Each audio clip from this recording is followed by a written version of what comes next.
Hi guys, welcome back to my YouTube channel. I'm so excited to actually be making this video today. Today we're going to be talking about money. So without wasting much time, let's get into today's video.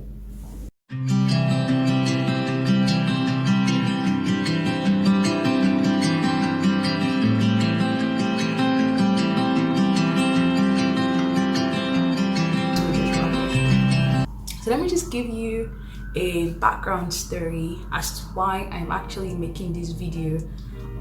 So at the beginning of the year on my board, I had like I won't say it's a vision board, but it was sort of like a vision board because I didn't obviously use a board. I'll kind of look for the picture of what I did and I'll put it somewhere.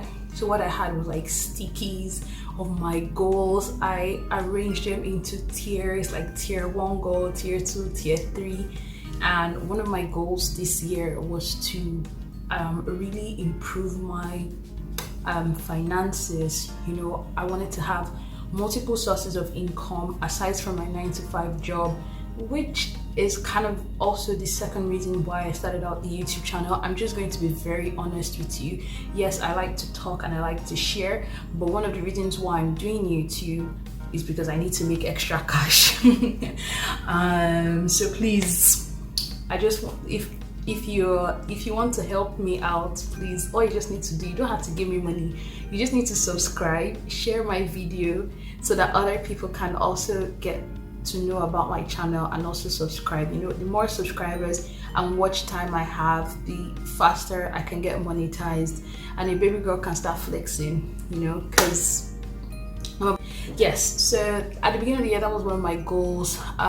In order for me to do that as well, I started reading about money.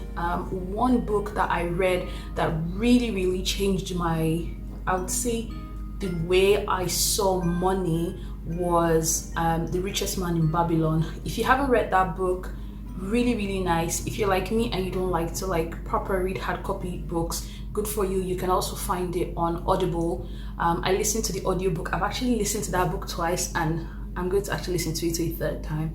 I also read, I listened to You're a Badass at Making Money by Jen Sincero. Yeah, really, that one is more of a mindset thing as opposed to Richest Man in Babylon, where he kind of gives you tips. And I'll just quickly share some of the things that I learned from reading that book, Richest Man in Babylon. The first thing is to save 10%. The other is to invest in something that will give you returns, pay off your debts. What else? Yeah, I think there's the 3 ones that actually stuck. I don't have debts, thank God. I don't have school debts because I went to school on scholarship, so that really saved me a lot. Yeah, he also talked about saving for retirement, that's pensions. So I did something at the beginning of the year. I was amongst those group of people that felt like, bruh, I need to live my life. There's no way I'm saving for any pension. What if I don't live till then? What? I'm not doing. But after listening to that book, what I just told myself is truly, I don't know, I don't control my life. I don't know how long God wants me to live for. But I can't live, with that mindset, that fear that, oh, the world is going to end anytime, or I'm going to die anytime from now. So because of that, I'm not going to plan for my future. I will do that. So I quickly amended my ways, and then I started putting money aside for pension. So how have I got to know? And I've given you this background story, and so I just wanted I really just wanted to share, and I also want to get your feedback, how is your money situation? So my money situation is also a function of how I get money and how I'm spending money and what I find to be relevant. First and foremost, I only have one source of income which I would really like to change, because it's not like when you're an entrepreneur that your money coming in is not fixed. I mean, yeah, it can vary, right? But mine is fixed. Like nothing is changing. The money I get from January to December is the same amount. The only thing that might change is if I get a bonus from work, or if I get an increase in salary. I don't know how that also was affected by the corona thing. So in a way that also affected my budgeting for the year. But and so because of that, spending money has been a little bit difficult. Something that I really pride myself, and I want to encourage you, if you haven't done it, is to kind of enlighten yourself and try to figure out what is important for you. So as you're reading all these money books and stuff, you're going to be hearing things like, I know I watched one video from the smart money woman, Nuesiri, and she said, one of her rule of thumb is do not spend more than 30% of your salary on rent. And for the longest time, I actually bought that idea, and I don't think it's bad. Guys, don't get me wrong, it's true, it's not good. You don't want to be working to just be paying your landlord, like paying mortgage for someone. Matter of fact, if not because of the immigration laws, I would much rather take a mortgage now and pay my mortgage rather than paying rent, because right now I'm paying rent. But I can't do that because of the immigration laws. However, I lived with that. I can't spend more than 30% of my salary on rent, and I was unhappy. That is facts.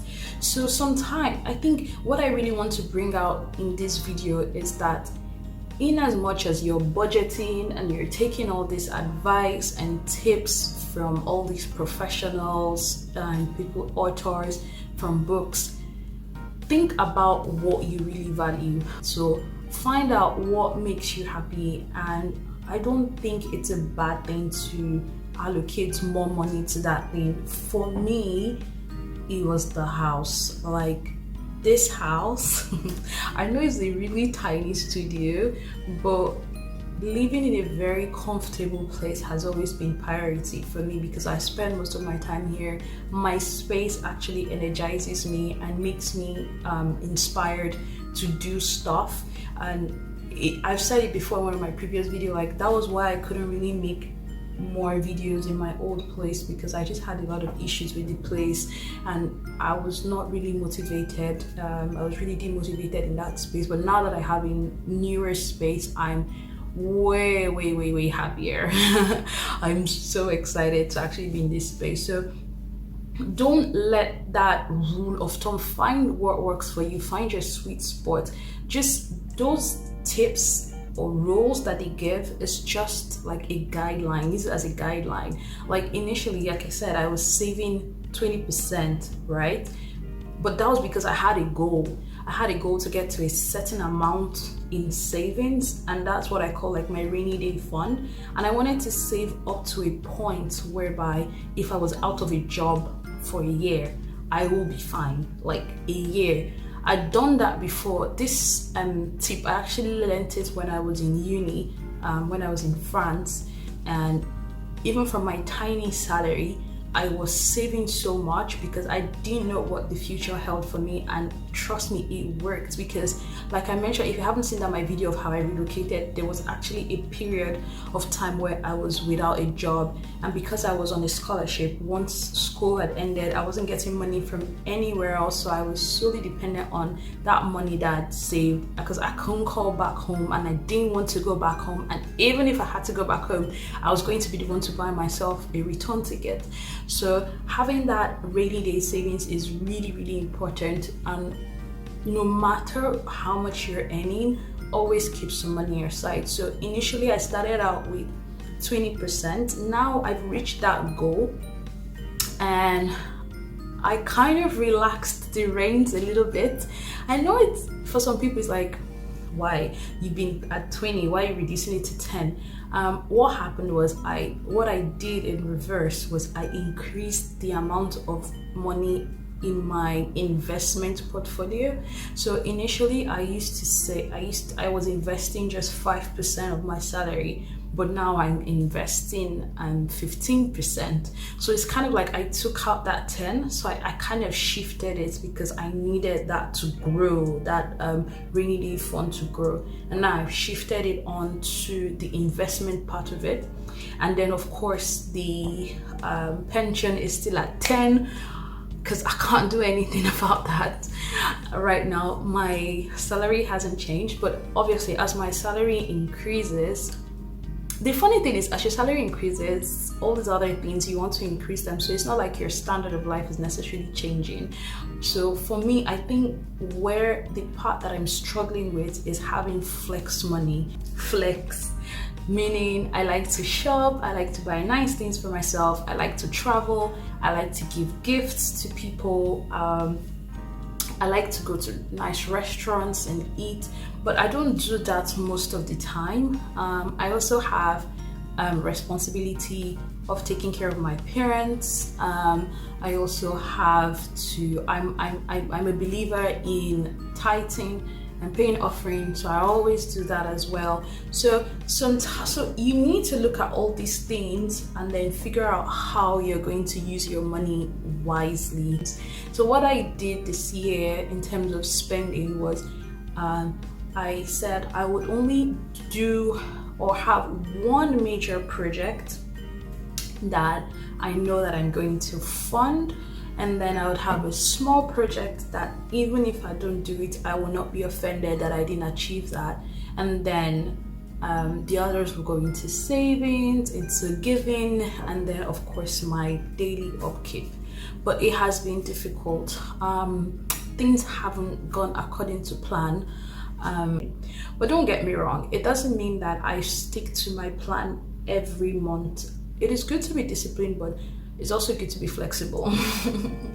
Like there's just some months where I'm like, okay, I didn't make it, like I can't save this month because this has come up, and I need to sort that out. Like for example, if I felt sick, I can't say, oh, I didn't budget for that, so I don't have that money, or I was planning to use this money to travel. I will use the money to get myself to feel better. So I just wanted to share some of these tips with you. You guys, please tell me in the comment section, how are you dealing with your money, budgeting, your finances? I would love to hear from you, and I would love to learn about it. And please binge watch my other videos. See, even if you don't even want to watch it, if you have free data, just click on the playlist and leave it playing so that my watch time can grow, so that I can start having extra money to flex and take you guys to more exciting places.